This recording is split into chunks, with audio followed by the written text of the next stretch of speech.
Hello friends. हमारा जो ये सेगमेंट चल रहा है मोटापा, जो कि एक बहुत ही खतरनाक जानलेवा बीमारी साबित हो सकती है। क्यों? क्योंकि खुद में कोई बीमारी नहीं है, क्योंकि अपने साथ बहुत सारी बीमारियों को ये लेके आती है। और इसी सेगमेंट में फ्रेंड हमने पिछले 3 वीडियो बनाए हैं, और ये इस सेगमेंट का ये चौथा वीडियो है। और हम बात करते हैं कि ये मोटापे का संबंध हमारे अधिक भूख लगने से है। तो ये जो भूख लगता है फ्रेंड, इसका पीछे क्या मैकेनिज्म है और कैसे हमें पता चलता है कि हमें भूख नहीं लगी है। तो फ्रेंड, इसके लिए हमारे ब्लड में दो हार्मोन पाए जाते हैं। एक ग्रेलिन होता है और दूसरा होता है लेप्टिन। तो ये दोनों ही हार्मोन जिम्मेदार हैं। फ्रेंड, अगर हम बात करें कि ये भूख लगती कैसे है, जब हमें एनर्जी की आवश्यकता होती है तो फ्रेंड हमें भूख लगती है। और ये भूख लगती है, हमारे दिमाग को पता कैसे चलता है, तो वो हमारे ब्लड में एक हार्मोन का सिक्रेशन होता है जो कि हम ग्रेलिन कहते हैं। और जब उसकी मात्रा बॉडी में, है ना, जब ब्लड में बढ़ जाती है, तो वो यही ग्रेलिन हमारे माइंड को, हमारे ब्रेन को सिग्नल भेजता है। और ब्रेन कहता है ठीक है, हमें खाने की ज़रूरत है। फिर हमें भूख लगती है फ्रेंड, और हम खाने लगते हैं। जितने जैसे जैसे ग्रेलिन का लेवल ज़्यादा हो जाएगा, वैसे वैसे हमें भूख बहुत ज़्यादा लग जाती है फ्रेंड। और इसके बाद जब क्या होता है, ब्रेन हमें जब खाने का निर्देश देता है और हम खाना खा लेते हैं, तो हमारे धीरे धीरे जैसे खाना खाते हैं तो ग्रेलिन का जो लेवल है ना घट जाता है। और वैसे ही दूसरा एक हार्मोन होता है, उसको लेप्टिन कहते हैं। और लेप्टिन फिर जब पेट भर जाता है, जितनी ज़रूरत होती है उतना पेट भर जाता है, तो लेप्टिन हमारे माइंड को, हमारे ब्रेन को दोबारा सिग्नल भेजता है। और वो कहता है कि सब कुछ ठीक है। ब्रेन उसके बाद बोलता है ठीक है, अब भूख नहीं है। और ये भूख का जो कॉम्बिनेशन है वैसा ही चलता है। और वैसे ही ग्रेलिन और लेप्टिन हमारे लिए बहुत ज़रूरी है।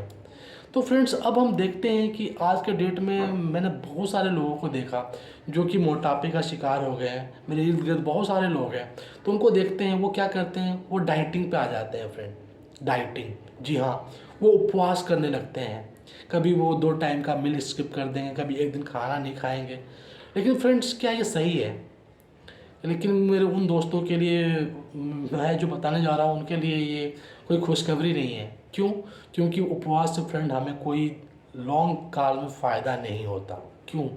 कि जैसे हम उपवास करते हैं फ्रेंड, तो हमारे बॉडी में ग्रेलिन का लेवल बढ़ता जाता है।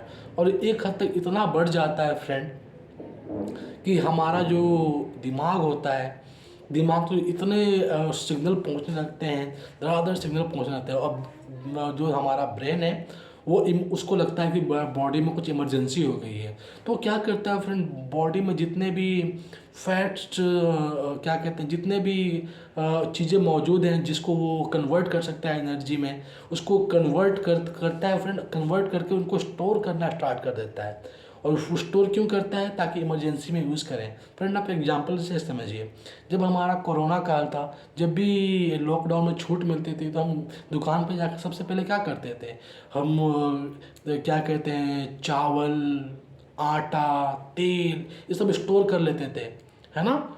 जरूरी सामान यही था। कभी हम, आपने सुना था कभी हम 100 किलो क्या कहते हैं सब्जी इकट्ठा कर लें? नहीं फ्रेंड, हम कभी नहीं करते हैं।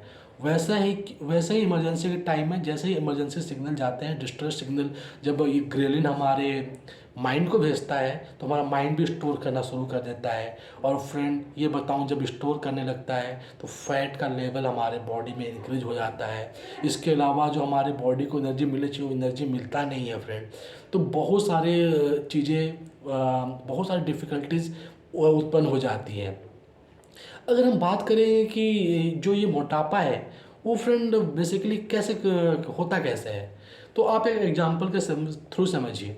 हम जितना क्या कहते हैं खाना खाते हैं, और उससे जितना एनर्जी बनता है, अगर उसको हम कंज्यूम नहीं करेंगे उस एनर्जी को डेली बेसिस पे, तो फ्रेंड वो क्या होगा, वो एनर्जी अधिक हो जाएगी। और एनर्जी अधिक हो जाएगी तो बॉडी क्या करता है, उसको स्टोर करता है। और फ्रेंड, वो स्टोर कैसे होगा? वो स्टोर करने के लिए वो फैट्स का निर्माण करता है।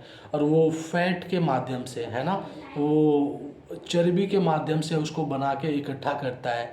और जब फ्रेंड इकट्ठा करता है और यही चीज़ अगर 2 साल 3 साल 4 साल 5 साल तक चले फ्रेंड, तो धीरे धीरे मोटापे का रूप ले लेता है।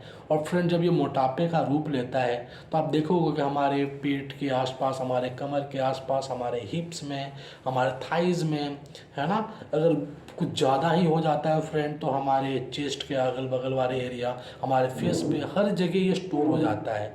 और आप जानते हैं फ्रेंड्स, जब ये हमारे आसपास जब भी स्टोर होता है तो उससे दिक्कत क्या होता है कि जो हमारे ऑर्गेन्स है, जो ढंग से काम करना चाहते हैं और ढंग से काम नहीं कर पाते, क्योंकि उनको उन पर लोड पड़ता है फ्रेंड्स। और जो लोड पड़ता है फ्रेंड्स तो हर ऑर्गेन्स जो है अपना ऑप्टिमम परफॉर्मेंस दे नहीं पाता।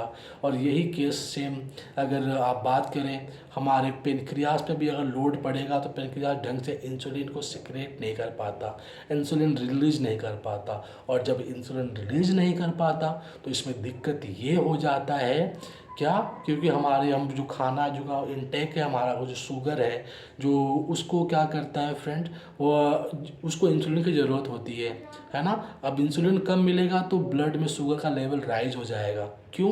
क्योंकि जो सेल्स को एनर्जी प्रोड्यूस करने के लिए सबको ये ग्लूकोज की ज़रूरत है, मतलब शुगर की ज़रूरत है। और जो आपको पहले वीडियो में बताया था मैंने, जो हमारा पेनक्रियास जो इंसुलिन रिलीज करता है, वो हर सेल में ना एक ताला लगा होता है, उस ताले की चाबी इंसुलिन है। जब वो खोलता है तो उसके अंदर फिर प्रवेश करता है हमारी शुगर प्रवेश करता है, फिर एनर्जी बनता है फ्रेंड।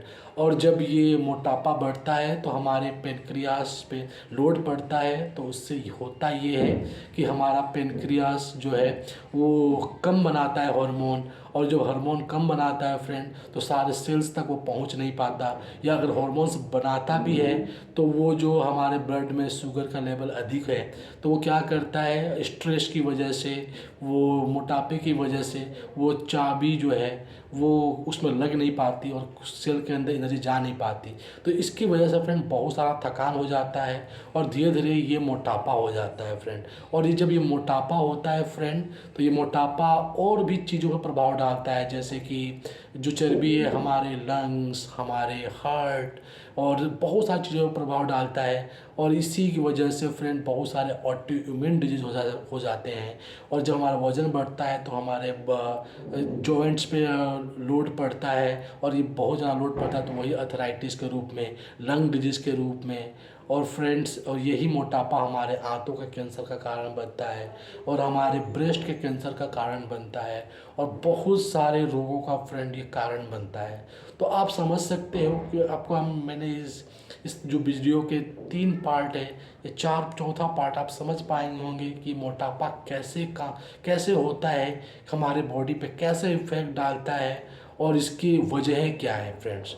फिर हम अगले वीडियो में बात करें कि हम मोटापे को कैसे रोक सकते हैं और उसके लिए कौन कौन से अपने खाने में खान पान, हमारे व्यवहार को बदलने की ज़रूरत है, फिजिकल एक्टिविटी को बदलने की ज़रूरत है।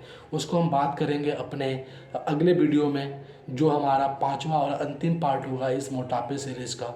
उम्मीद है आपको ये वीडियो काफ़ी अच्छा लगा होगा। Thank you.